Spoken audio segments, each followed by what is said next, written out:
There we go. Okay, let's have a look inside.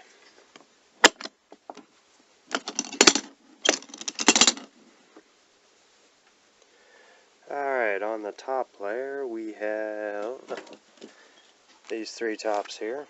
This is a Spintastics Quicksilver Hybrid fixed tip. This is a Bearing King with the bearing removed, but the weight ring is still in there and it has a modified cap. And this is one of my most favorite tops ever.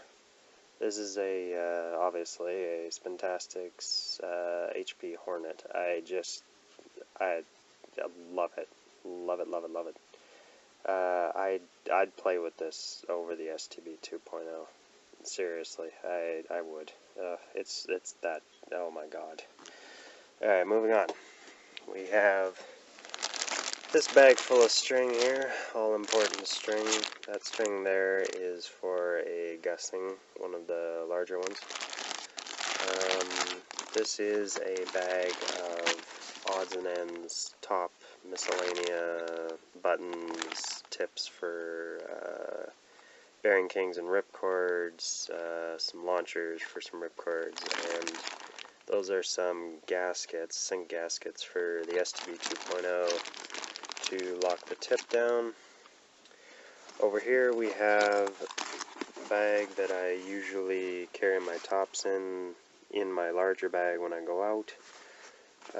It works pretty good, but the only problem is there's no padding for the metal tips and whatnot, so you get these in here and you'll damage your other top. Inside it we have these two bags that I made a long time ago. These go on your belt. Let's see if I can get my finger in there. Yeah, there we go. These go on your belt, and this one fits a Bearing King or a ripcord. I don't know if it'll fit a Hornet. I never tried. I made these when I only had a Bearing King and ripcord, so I didn't really know what the other sizes were. I'll just take that out.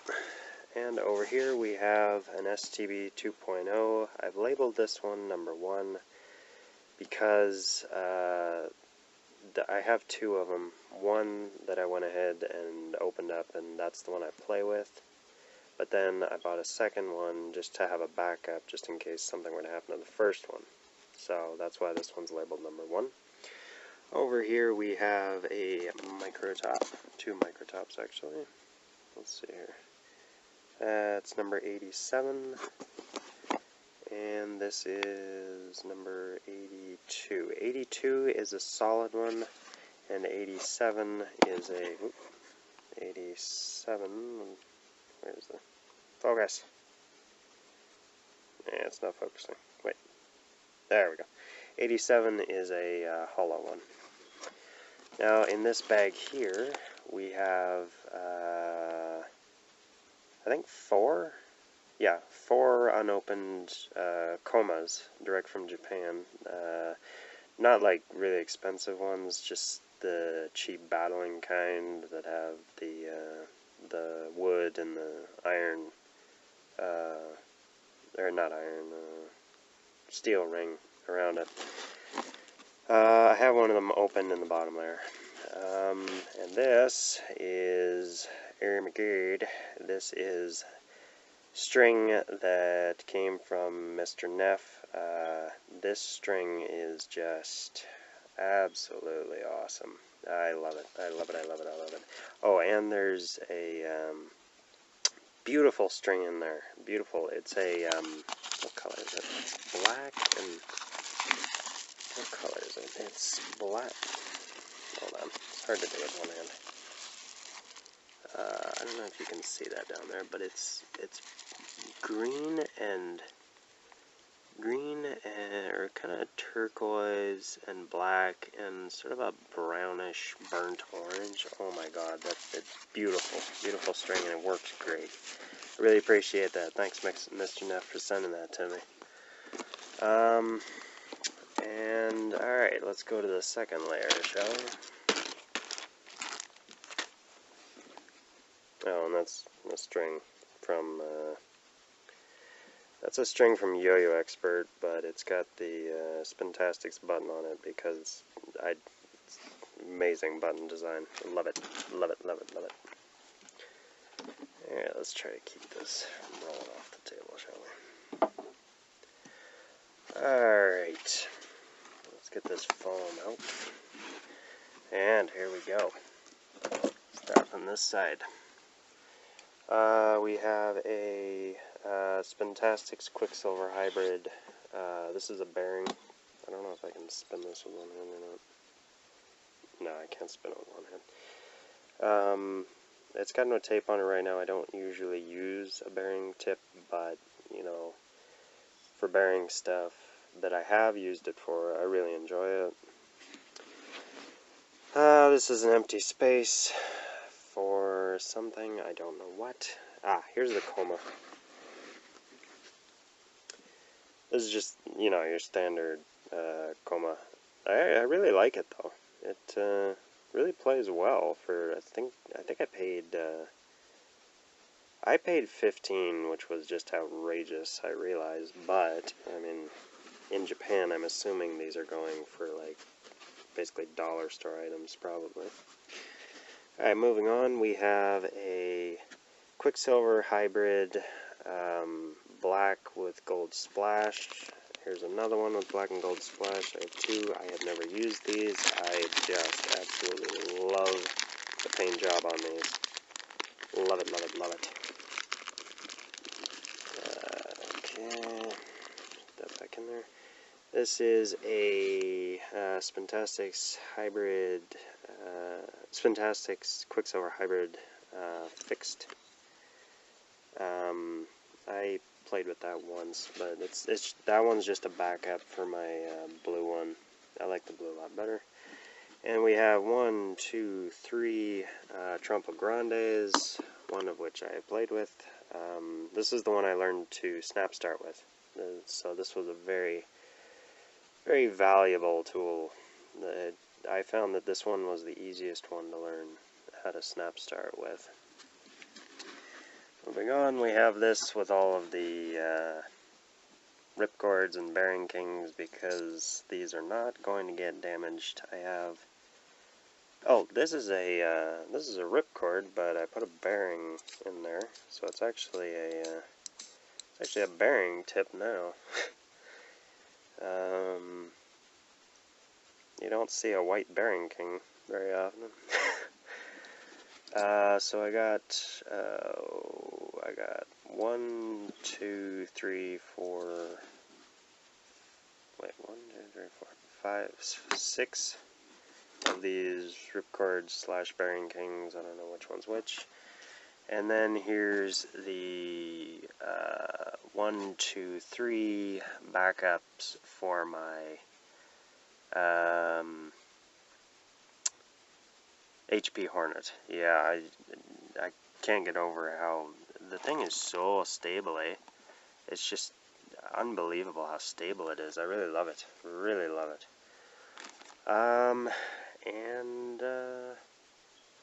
Oh, well, I guess there's one more thing. That's the second Stromolato, the STB 2.0. Second STB 2.0 is down there.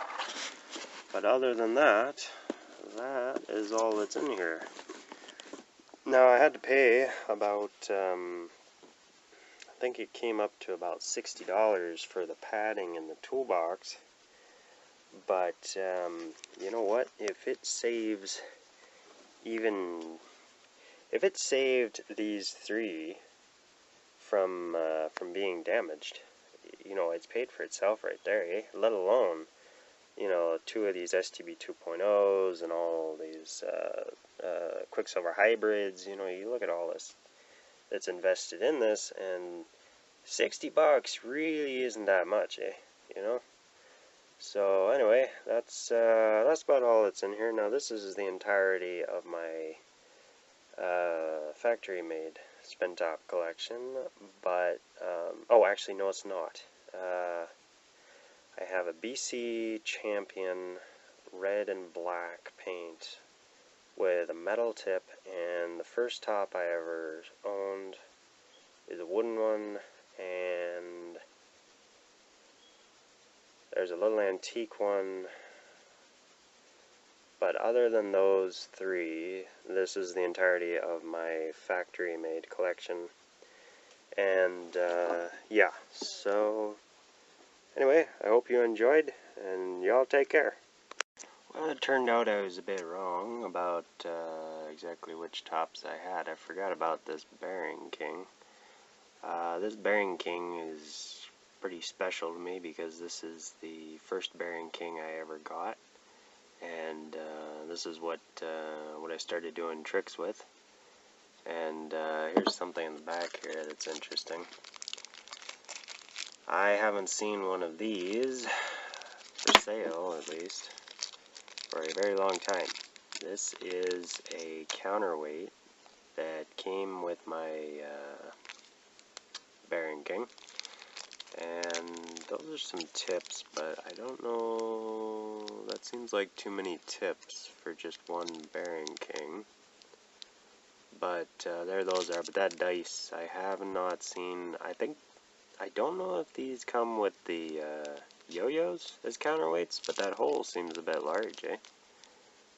I don't know, that's about a